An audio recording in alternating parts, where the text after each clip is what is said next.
بالله من الشيطان الرجيم. بسم الله الرحمن الرحيم.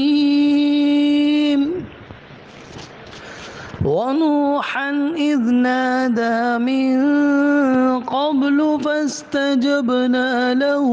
فنجيناه وأهله من الكرب العظيم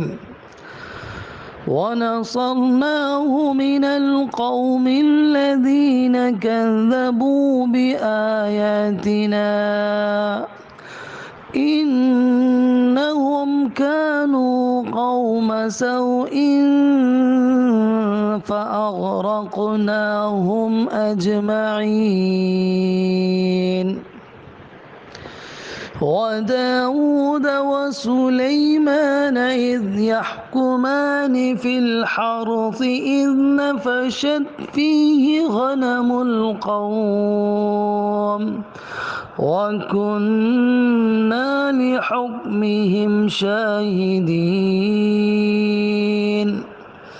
ففهمناها سليمان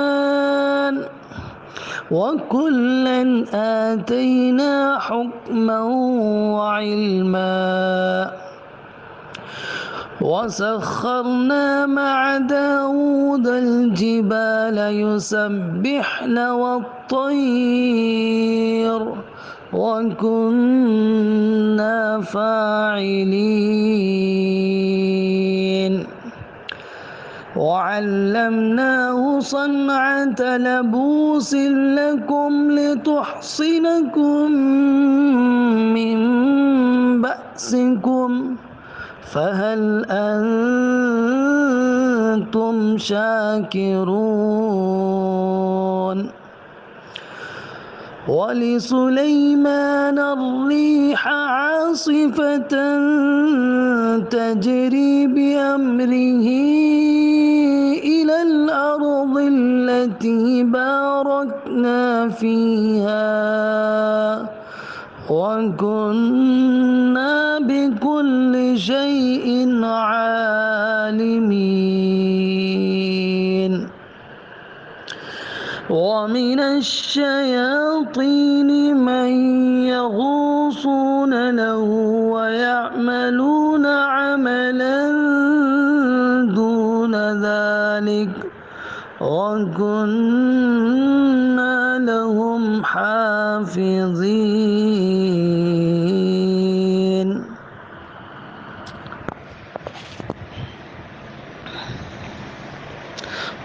ونوحا إذ نادى من قبل فاستجبنا له فنجيناه وأهله من الكرب العظيم. اور اسی نعمت سے ہم نے حضرت نوح علیہ السلام کو نوازا. تو یاد کرو وہ موقع کہ جب اس نے پکارا اپنے رب کو اس سے پہلے، اور نوح علیہ السلام کو یاد کرو کہ اس نے پکارا ان سب سے پہلے، تو ہم نے ان کی دعا کو قبول کر لیا. فنجیناہ فاستجبنا لہ، تو ہم نے ان کی اس دعا کو قبول کر لیا اور ہم نے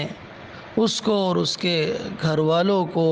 ایک بڑی مصیبت سے نجات دی. فنجیناہ واہلہ من الکرب العظیم، ایک بڑی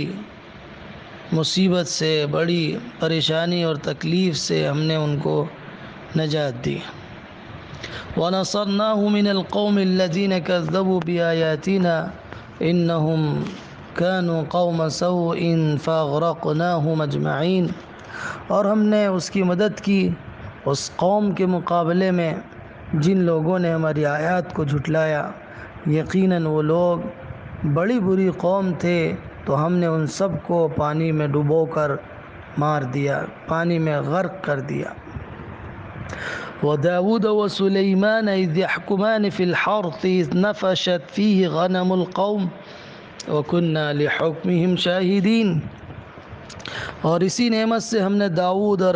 سلیمان کو سرفراز کیا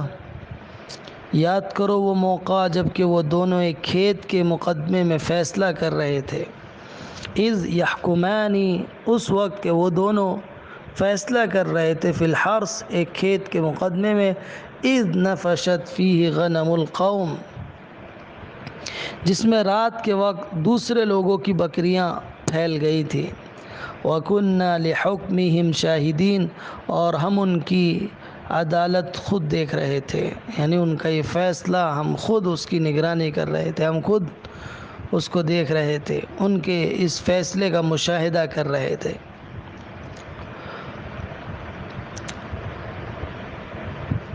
فَفَهَّمْنَا سُلَيْمَانَ وَكُلًّا آتَيْنَا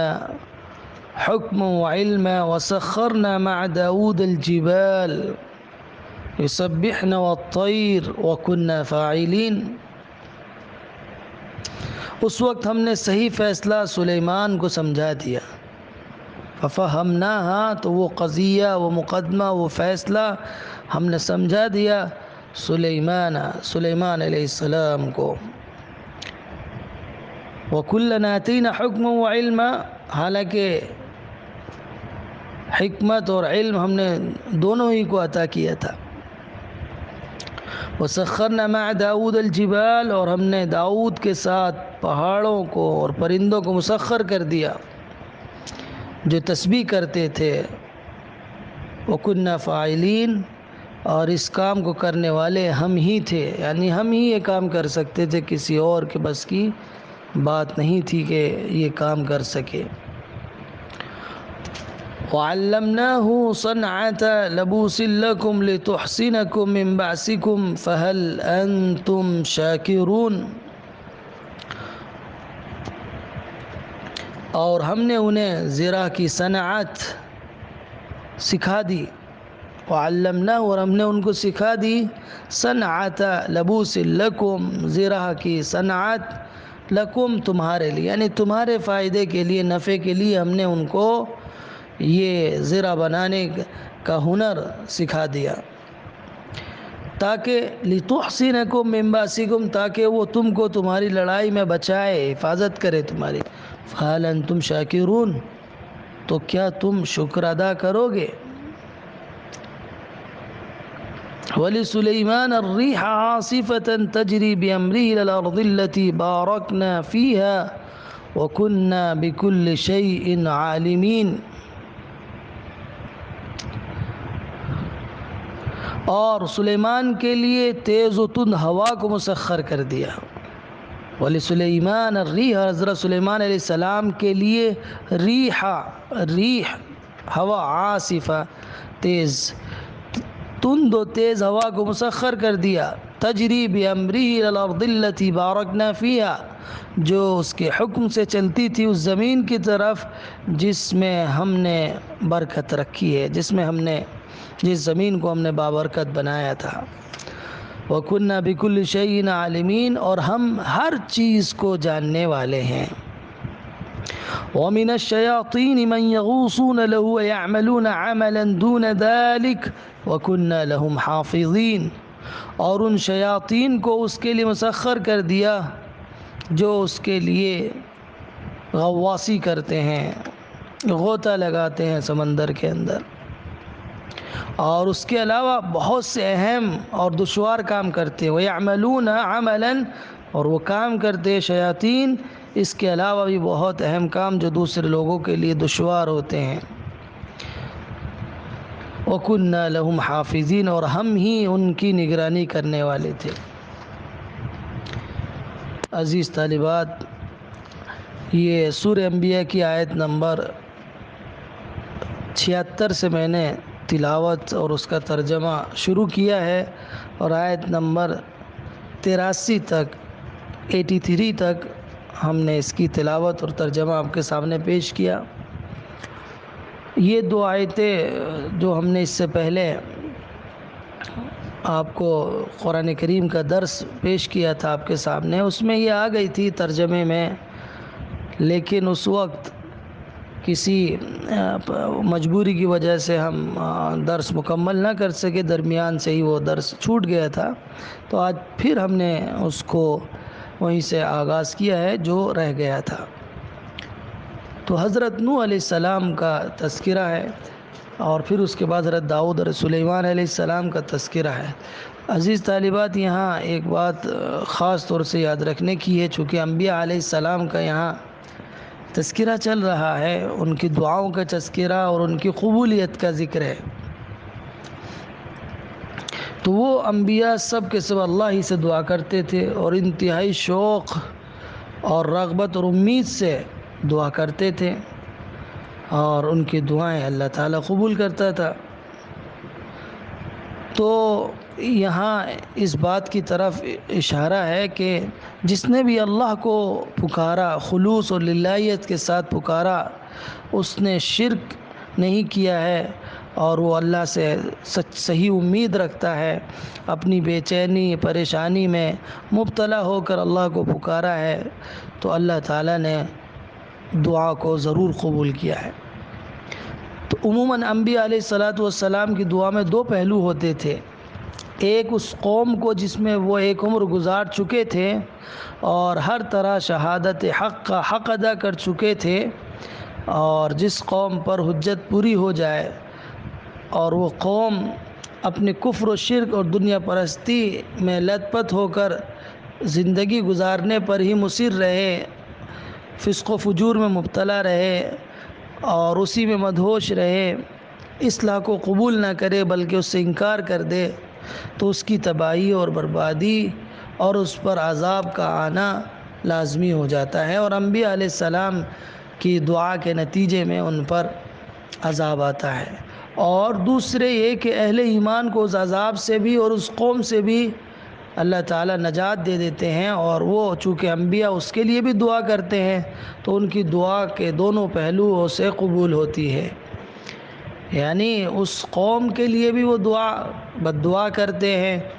جو ان کو جھٹلاتی ہے، ان کے پیچھے پڑ جاتی ہے اور ان کو پریشان کرتی ہے، دعوت کا کام نہیں کرنے دیتی،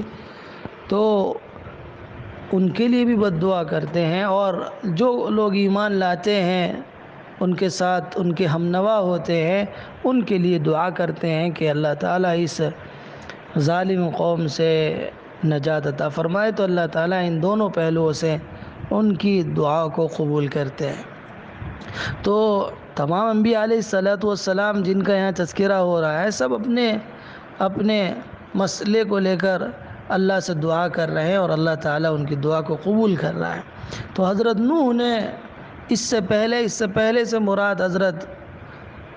موسیٰ اور حضرت ہارون علیہم السلام ہیں، کہ ان سے پہلے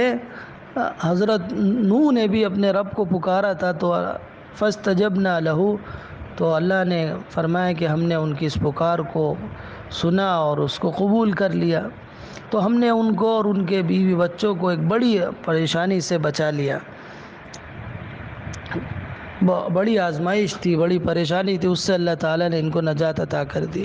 کرب پریشانی کو کہتے ہیں، مصیبت کو کہتے ہیں، تو اس بڑی پریشانی سے اللہ تعالیٰ نے ان کو بچا دیا۔ اس کے بعد وَنَصَرْنَاهُ مِنَ الْقَوْمِ الَّذِينَ كَذَّبُوا، اور مدد کی اللہ تعالیٰ نے اس قوم کے مقابلے میں جس نے جھٹلا دیا تھا ہماری آیات کو، اور وہ ایک برے لوگ تھے، تو ہم نے ان کو پانی میں ڈبو کر غرق کر دیا، مار دیا۔ یہ اللہ تعالیٰ کی سنت ہے کہ جب اللہ تعالیٰ کسی نبی کو کسی قوم میں بھیجتا ہے اور وہ نبی وہاں محنت کرتا ہے، دعوت و تبلیغ کا کام کرتا ہے اور لوگوں کو اللہ کی وحدانیت کی دعوت دیتا ہے، اور قوم جھٹلاتی رہتی ہے اور ان کی جان کی درپے ہوتی ہے، تو حضرت نوح نے بھی 950 سال تک اپنی قوم میں دعوت کا کام کیا۔ قرآن میں سورہ نوح کے اندر اس کا تذکرہ ہے، اور پھر آخر میں انہوں نے رب لا تذر کہ کہہ کے دعا کی اور اللہ نے ان کی دعا کو قبول کیا۔ اسی طرح دوسری جگہ بھی ہے سورہ قمر کے اندر ربی انی مغلوب فانتصر، رب میری تو مدد فرما، تو اس طرح سے اللہ تعالیٰ نے ان کی مدد کی۔ اور عذاب بھیجا ان پر پانی کی شکل میں، اور وہ پھر ان کو ڈبو دیا اللہ تعالیٰ نے ان کو۔ تو فنجیناہ و اہلہ، اللہ نے ان کو اور ان کے اہل کو، یعنی اہل سے مراد ان کے بیوی بچے نہیں ہیں، بلکہ اہل سے مراد وہ ہیں جو ان پر ایمان لے آئے، ان کے ہم نوا ہو گئے اور ان کی بات کو تسلیم کر لیا، وہ مراد ہے اہل سے۔ اللہ تعالیٰ نے ان کو اور ان کے با ایمان ساتھیوں کو ایک عظیم اور بڑی مصیبت سے نجات بخشی۔ کرب عظیم سے مراد وہ غم اور الم بھی ہے جو دشمنوں کی طرف سے آتا ہے، جو ستم ڈھاتے ہیں، وہ اذیت دیتے ہیں اور ایک مدت دراز تک وہ تکلیف پہنچاتے رہتے ہیں، تو وہ بھی مراد ہے۔ اور وہ عذاب بھی یہاں مراد ہو سکتا ہے کہ جو ان کی قوم پر پانی طوفان آیا تھا اور تنور ابل پڑا تھا، اور اس شکل میں وہ بھی مراد ہو سکتا ہے یہاں پر۔ وداؤد و سلیمان، پھر اس کے بعد تذکرہ حضرت داؤد علیہ السلام کا، کہ اللہ تعالیٰ نے جس طرح نبوت سے سرفراز فرمایا حضرت موسیٰ، حضرت ہارون اور حضرت ابراہیم اور حضرت نوح کو، اسی طرح حضرت داؤد اور سلیمان کو بھی اللہ تعالیٰ نے نبوت سے نوازا۔ اور دیکھیے یہاں پر جیسے حضرت نوح و نوحًا منصوب تھا، و داؤد و سلیمانہ دونوں منصوب ہیں، اس کا مطلب یہ ہے کہ ان دونوں سے پہلے کوئی فعل محذوف ہے جس کے یہ مفعول ہیں۔ تو داؤد و سلیمانہ کہ یعنی اللہ تعالیٰ نے ان کو بھی وہی حکمت نبوت سے نوازا ہے جو حضرت نوح کو، حضرت موسیٰ کو، حضرت ابراہیم کو جس سے نوازا ہے۔ اور حرث کھیتی کو کہتے ہیں، حرث یحرث کے معنی کھیتی کرنا، اور الحرث کھیتی کے معنی، کھیت کے معنی اور کھیتی دونوں کے لیے استعمال ہوتا ہے۔ نفش لفظ ہے آگے اس میں، نفشت فیہ غنم القوم، نفش رات کے وقت بکریوں کا چرواہے کے بغیر چرنے کے لیے منتشر ہونا، یہ نفشہ یعنی رات کے وقت چرنے کے لیے بغیر چرواہے کے یہ بکریاں منتشر ہو جاتی ہے، اس کے لیے استعمال ہوتا ہے۔ وَكُنَّا لِحُكْمِهِمْ شَاهِدِينَ، تو حضرت داؤد علیہ السلام کا ایک مقدمے کی طرف اشارہ ہے۔ اس آیت کریمہ سے حضرت داؤد اور سلیمان کا ذکر شروع ہو رہا ہے، اور اللہ تعالیٰ نے انہیں جن کمالات سے نوازا اور ان پر جو احسانات کیے ہیں، ان میں سے یہاں چند ایک کا اجمالاً تذکرہ کیا جا رہا ہے۔ کمالات اور احسانات کا ذکر کرنے سے پہلے اللہ تعالیٰ نے نہایت اختصار سے ایک واقعے کی طرف اشارہ کیا ہے، جس سے حضرت داؤد اور حضرت سلیمان کے بارے میں یہ بتایا گیا کہ وہ اپنے تمام کمالات اور فضائل کے باوجود اپنی طبیعت میں ایسی سلامتی رکھتے تھے کہ بیٹا اپنے فہم و فراست کو اللہ تعالیٰ کی عنایت اور امانت سمجھ کر اپنے جلیل القدر باپ کے سامنے نہایت احتیاط سے اظہار ضروری سمجھتا ہے، اور باپ اپنے تمام کمالات کے باوجود اپنے نوخیز اور نو عمر بیٹے کی بات کو کما حق و وزن بھی دیتے ہیں، اور دونوں اس بات پر اللہ کا شکر بجا لاتے ہیں۔ باپ خوش تھا کہ اللہ نے مجھے ایسا سعادت مند بیٹا عطا فرمایا، اور بیٹا ہر وقت مستعد تھا کہ مجھے اپنے باپ کے فرائض اور ذمہ داریوں کی ادائیگی میں کسی طرح حصہ لے کر اپنے باپ کے لیے سہولت پیدا کرنا ہے۔ حضرت داؤد کے بیٹے ہیں حضرت سلیمان علیہ السلام۔ اب یہ واقعہ جہاں تک ہے اس میں ذکر ہے، اس کی تفصیل نہ قرآن کریم میں ذکر ہے اور نہ حدیث رسول میں اس کی تفصیل ملتی ہے، لیکن چونکہ تفسیر کی کتابوں میں یہ واقعہ نقل کیا گیا ہے، مختلف انداز سے لوگوں نے، مفسرین نے اس کو نقل کیا ہے، کہ تو یہاں پر میں اس کا ذکر کر دیتا ہوں آپ کو اس کا خلاصہ ذکر کر دیتا ہوں کہ ایک شخص کی بکریاں رات کے وقت کسی شخص کے کھیت میں گھس گئی اور اس کے کھیت کو اجاڑ کے رکھ دیا انہوں نے۔ اب کھیت والا مدد کے لیے اپنی فریاد لے کر حضرت داؤد علیہ السلام کی خدمت میں حاضر ہوا۔ حضرت داؤد نے بکریوں کے مالک کو بلایا، دونوں کے بیان لیے۔ بیان سن کر حضرت داؤد اس نتیجے پر پہنچے کہ بکریوں کے مالک نے اپنی بکریوں کا ریوڑ سنبھالنے میں کوتاہی کی ہے اور کھیت والے کی فصل اجاڑ دی۔ اب اس کا تاوان یہ ہے کہ بکریاں کھیت والے کو دے دی جائیں، کیونکہ کھیت والے کا جتنا نقصان ہوا ہے بکریوں کی قیمت اندازاً اس کے لگ بھگ ہے۔ حضرت سلیمان علیہ السلام جو نوعمری کی وجہ سے ابھی فیصلہ کرنے کی پوزیشن میں نہیں تھے، البتہ اپنے عظیم باپ کے پاس بیٹھ کر علم و حکمت سے استفادہ کرتے تھے، انہوں نے یہ فیصلہ سن کر کمسن ہونے کے باوجود اس سے اختلاف کیا اور نہایت ادب سے عرض کی کہ اگر مجھے اجازت ہو تو میں اس کا ایک دوسرا حل آپ کے سامنے بتا سکتا ہوں، تجویز کرنا چاہتا ہوں۔ حضرت داؤد علیہ السلام نے یہ کہا کہ بکریاں عارضی طور پر، اب والد نے اجازت دے دی کہ کہو، تو حضرت سلیمان علیہ السلام نے کہا کہ بکریاں عارضی طور پر کھیت والے کو دے دی جائیں، وہ ان کا دودھ پیے اور دوسرے فوائد حاصل کرے، اور بکریوں والوں کو حکم دیا جائے کہ وہ اجڑے ہوئے کھیت میں محنت کرے اور نئے سرے سے فصل کاشت کرے، اور جب وہ فصل آ جائے، پروان چڑھ کر اپنی اصل حالت پر آ جائے تو کھیت والے کو اس کا کھیت دے دیا جائے اور بکریوں کے مالک کو اس کی بکریاں واپس کر دی جائے۔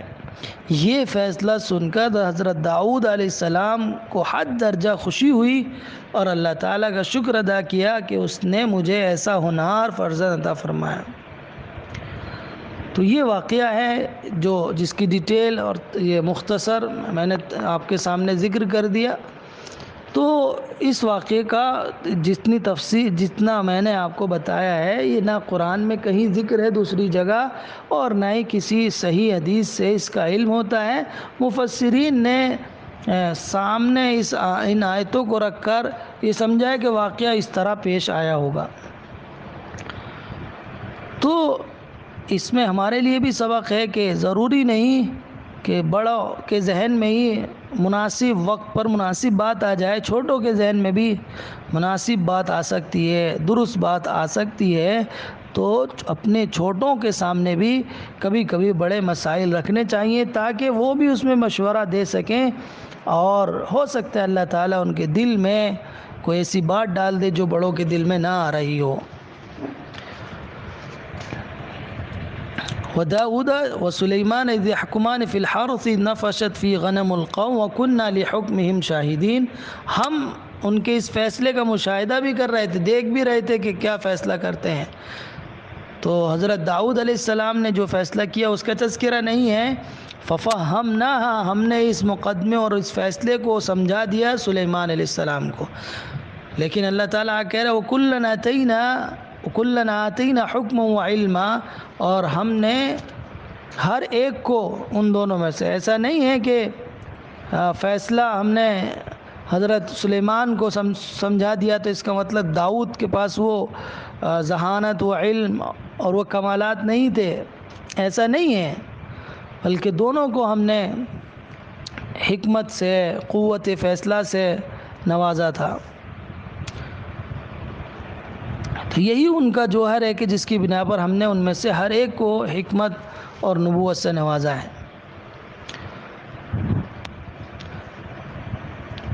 پھر آگے وَسَخَّرْنَا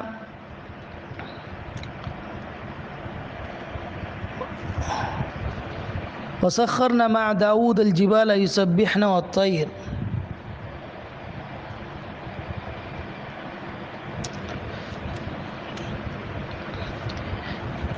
کہ حضرت داؤد کے ساتھ ہم نے پہاڑوں کو اور پرندوں کو مسخر کر دیا تھا۔ سخرہ کے معنی ہوتے ہیں کسی چیز کو خدمت میں لگا دینا، تابع کر دینا۔ تو اللہ تعالیٰ نے حضرت داؤد علیہ السلام کے ساتھ پہاڑوں کو مسخر کر دیا تھا، اور پرندوں کو بھی کہ حضرت داؤد علیہ السلام خود بہت اچھی آواز رکھتے تھے، وہ اللہ کی حمد و ثنا اس کے نغمے اور گاتے تھے تو پہاڑ میں اس کی آواز گونجتی تھی اور پرندے بھی اس کی ہمنوائی کرتے تھے۔ تو حضرت داؤد علیہ السلام بہت ہی خوش الحان تھے، بڑی اچھی آواز تھی ان کی، اور اس کے ساتھ وہ اپنے سوز اور دروں سے پوری طرح سے اس کو پڑھتے تھے۔ تو ان پڑھنے کا اثر یہ ہوتا تھا کہ پرندے بھی ان کے ساتھ ساتھ اور پہاڑ بھی ان کے ساتھ ساتھ اس کو پڑھتے تھے۔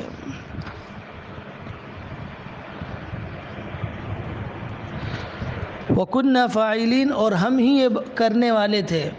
یعنی حضرت داؤد کے لیے پہاڑوں کو مسخر کرنا، ان کی خدمت میں لگانا، اور پرندوں کو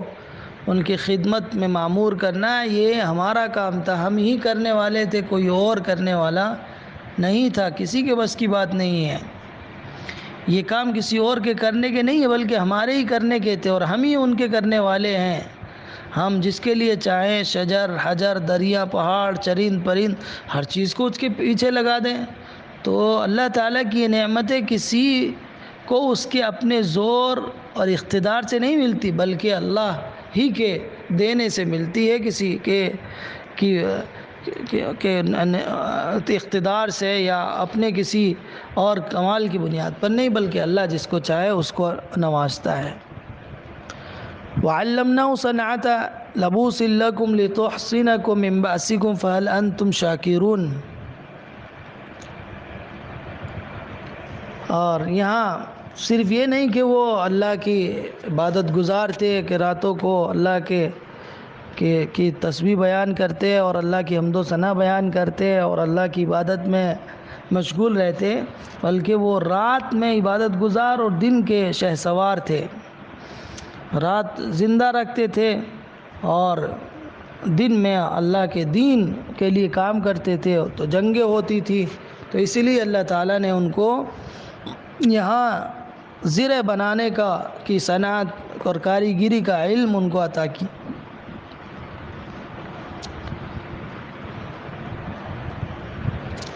یعنی ہم نے جنگوں کے حملوں سے حفاظت کے لیے اس کو ایک خاص لباس بنانے کی تعلیم دی۔ وَعَلَّمْنَاهُ، اور ہم نے تعلیم دی ان کو، حضرت داؤد کو، صَنْعَةَ لَبُوسٍ لَكُمْ لِتُحْصِنَكُم مِّن بَأْسِكُمْ۔ احسن یحسن، احسان مختلف معنی کے لیے آتا ہے، لیکن ہر ایک کے اندر روکنے اور بچاؤ کا پہلو ہوتا ہے، اس لیے لِتُحْصِنَكُم، تاکہ وہ تم کو بچائے یا وہ تم کو بچاتی ہے۔ مِن بَأْسِكُم، بأس کہتے ہیں لڑائی، دبدبہ، سختی، آفت، جنگ کی شدت، اور اصل میں اس کے معنی ہوتے ہیں آفت و سختی کے، مگر لڑائی اور غلبے کے لیے کے معنی میں یہ لفظ استعمال ہوتا ہے، بکثرت استعمال ہوتا ہے۔ تو حضرت داؤد علیہ السلام کو ہم نے جنگ کے لیے، جنگ میں بچاؤ کے لیے، اپنی حفاظت کے لیے ایک خاص قسم کا لباس بنانے کی تعلیم دی، اور اسی خاص لباس کی طرف یہاں اشارہ، یعنی زرہ کی طرف اشارہ ہے، اور اس کے موجد حضرت داؤد علیہ السلام ہے۔ تاریخ سے ثابت ہے کہ حضرت داؤد علیہ السلام بڑی اعلیٰ قسم کی زرہ بناتے تھے، اس سے پہلے اس کا کوئی وجود نہیں تھا۔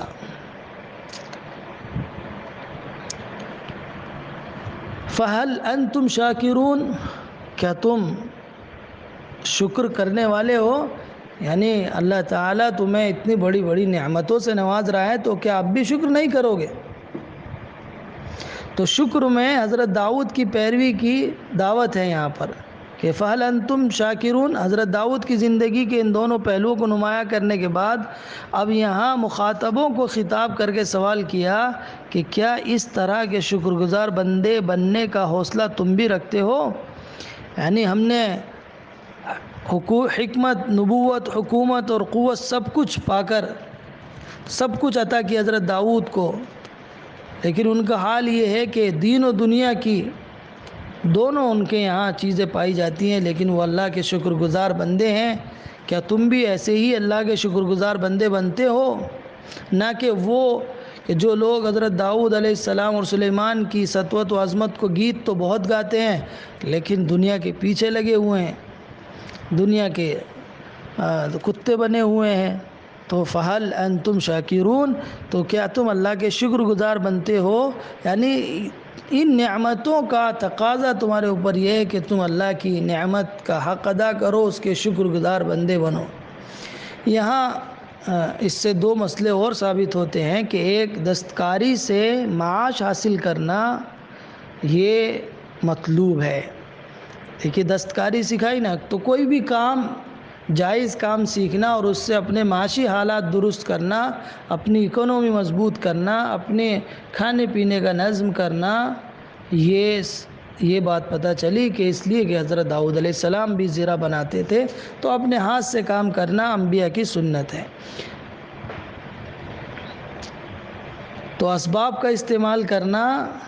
اسباب کو اپنے لیے استعمال کرنا، خیر کے لیے استعمال کرنا، اپنی روزی روٹی کے لیے استعمال کرنا، یہ توکل کے بالکل منافی نہیں ہے۔ اس سے ظاہر ہے کہ جو بھی فنون ہیں، صنائع ہیں اور جنگ کی چیزیں ہیں، حرام نہیں ہیں، بلکہ ان کا حرام کام میں استعمال کرنا، اس مقصد کے لیے بنانا، ناجائز چیزوں کے مقصد کے لیے بنانا حرام ہوتا ہے، ورنہ وہ اپنے آپ میں حرام نہیں ہے۔ حرام چیزوں کے لیے جب استعمال کریں گے تو حرام ہوں گی وہ چیزیں، لیکن وہ چیز بذات خود حرام نہیں ہوتی ہے۔ تو یہاں فہل انتم شاکرون، حل یہاں کلمہ استفہام ہے، لیکن امر کا کام دے رہا ہے۔ اب بلاغت میں آپ کی کتاب میں آئے گا کہ حل جو ہے امر کے معنی کے لیے بھی استعمال ہوتا ہے، اور یہ اور بھی بہت سے معنی میں استعمال ہوتا ہے۔ وَلِسُلَيْمَانَ الرِّيحَ عَاصِفَةً تَجْرِي بِأَمْرِهِ إِلَى الْأَرْضِ الَّتِي بَارَكْنَا فِيهَا وَكُنَّا بِكُلِّ شَيْءٍ عَالِمِينَ۔ اور اللہ تعالیٰ نے تند و تیز ہوا کو حضرت سلیمان علیہ السلام کے لیے مسخر کر دیا تھا، ان کی خدمت میں لگا دیا تھا، ان کے تابع کر دیا تھا، جو ان کے حکم سے چلتی تھی اس سرزمین کی جانب جس میں ہم نے برکت دی تھی۔ یعنی وہ زمین اشارہ ہے فلسطین اور شام وغیرہ کے علاقے جو بہت زیادہ زرخیز ہونے کی وجہ سے تجارتی نقطہ نظر سے بڑی اہمیت رکھنے والے علاقے تھے، اس کی طرف اشارہ ہے کہ وہ ہوائیں چلتی تھیں وہاں تک، تو ان کے ہوا ان کے حکم کے تابع ہوتی تھی، جہاں وہ کہتے اس طرف وہ ہوا چلنے لگتی تھی۔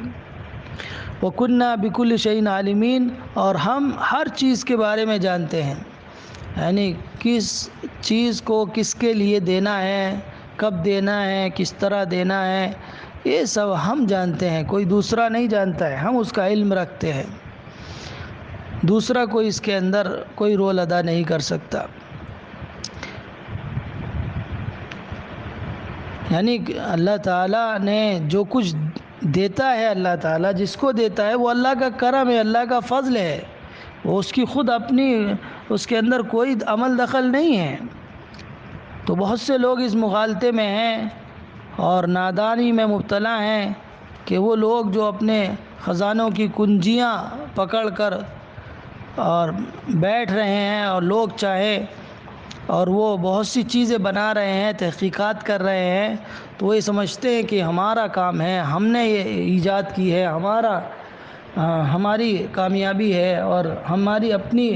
ذہانت کا، اپنی قوت کا کھیل ہے جو ہمیں یہ چیز میسر آئی ہے۔ بلکہ اللہ کہہ رہا ہے وَكُنَّا بِكُلِّ شَيْءٍ عَلِيمٍ، ہم ہر چیز کے بارے میں جانتے ہیں، کس کو کیا دینا ہے، کب دینا ہے۔ تو وہ تحقیقات کو اللہ کا فضل نہیں سمجھتے،